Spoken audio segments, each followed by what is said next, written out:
The Galactic Council chamber fell silent when Elin entered. Her left arm hung in a stabilizer, synthetic skin still regenerating across her cheek. She moved carefully, each step measured, but her back remained straight. Ambassador Elin, High Arbitrator Vex Thor's voice resonated through the chamber. We received your report, misunderstanding with the Krenth delegation. Yes. Her voice was steady, professional.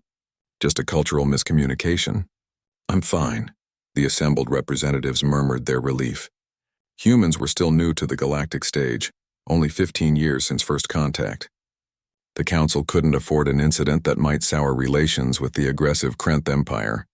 Elin took her seat, ignoring the way her ribs protested. Behind her in the human delegation section, Wrath watched. He was junior staff, barely 23, fresh from Earth with stars in his eyes and idealism in his heart. But his eyes weren't starry now.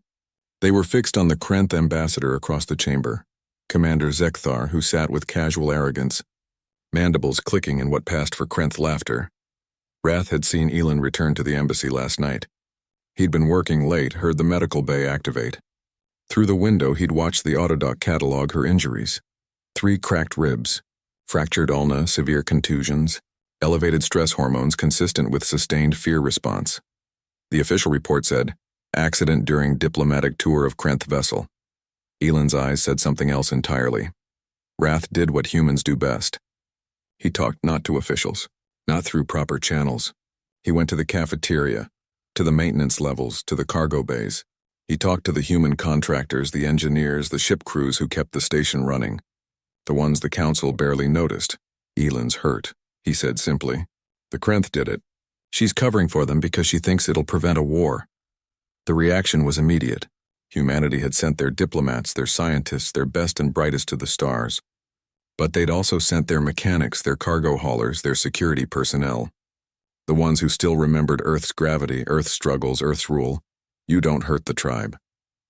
Sarah Chen, chief engineer of Docking Base 7, crossed her arms. What do you need? Information, Wrath said, and witnesses the Council can't ignore. It took 3 days. 3 days of human station workers suddenly becoming very interested in maintenance schedules. Very thorough with their security footage archives. Very chatty with non-human crew members who'd also noticed things about the Krenth delegation. The way they talked about lesser species. The casual violence in their leisure quarters. The complaints from service staff that had been filed and mysteriously disappeared. On the 4th day, Wrath walked into Ambassador Elin's office and placed a data chip on her desk. What's this? She asked, exhaustion evident in every line of her face. 23 depositions from station personnel, 15 security recordings, medical scans from 3 different species who've had accidents around Krenth delegations in the past year, and a very interesting vid from the Krenth ship's own security system that someone forgot to wipe. Elin stared at the chip. Wrath, you can't. This could cause. I know what you're trying to do, he interrupted gently. Protecting humanity, keeping us safe by staying quiet. You think we're cubs who need protecting from the big bad galaxy? He leaned forward. But Ambassador? We're not cubs. We're pack. And pack doesn't let one of their own bleed in silence. Her hand trembled as she reached for the chip. There are 47 humans on this station, Wrath continued. Every single one signed their deposition, including the ship crews docked here. That's another 200. And you know what's interesting? Once we started asking, 63 non-human personnel came forward with their own stories about the Krenth. Seems everyone was waiting for someone to stop being diplomatic and start being honest. The Council reconvened 2 days later. This time, when High Arbitrator Vex Thor called for Ambassador Elin's testimony, she didn't stand alone. Behind her, in crisp uniforms and work clothes, stood representatives of the station's human population. In the gallery, non-human crew members who'd found their own courage. I need to amend my previous statement, Elin said, her voice carrying through the chamber. I wasn't fine. I'm not fine. And it wasn't a misunderstanding.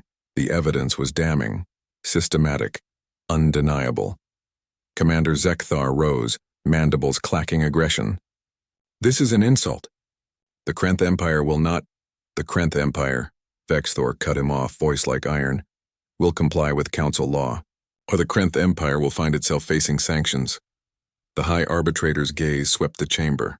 We have failed in our duty. The Council exists to protect all species, not to maintain convenient peace. Zekthar was removed from the chamber. Investigation protocols began. Later, in the human embassy's common room, Aelin found Wrath staring out at the stars. "You could have started a war," she said softly. "No." He turned to face her. "I prevented one. Because if we'd let this slide, if we'd taught humanity that silence is survival, then we'd have lost what makes us human." He smiled slightly. "We're new here, Ambassador. Still learning the rules. But some of our rules, they're not negotiable. Someone hurts family, the family responds." Aelin was quiet for a moment. "Then, you called the station's humans cubs to the Council. Did I?" Wrath grinned. "Must have been a translation error. I meant to say pack." Outside the viewport, ships came and went, carrying humanity further into the cosmos. Young and naive, perhaps. Weak and vulnerable, certainly, but never, ever alone. And the galaxy was beginning to understand. Humans protected their own. Not with silence, not with submission, with solidarity, with stubbornness. With the simple, unyielding certainty that justice mattered more than convenience. They were learning the galaxy's rules, but they'd teach it a few of their own.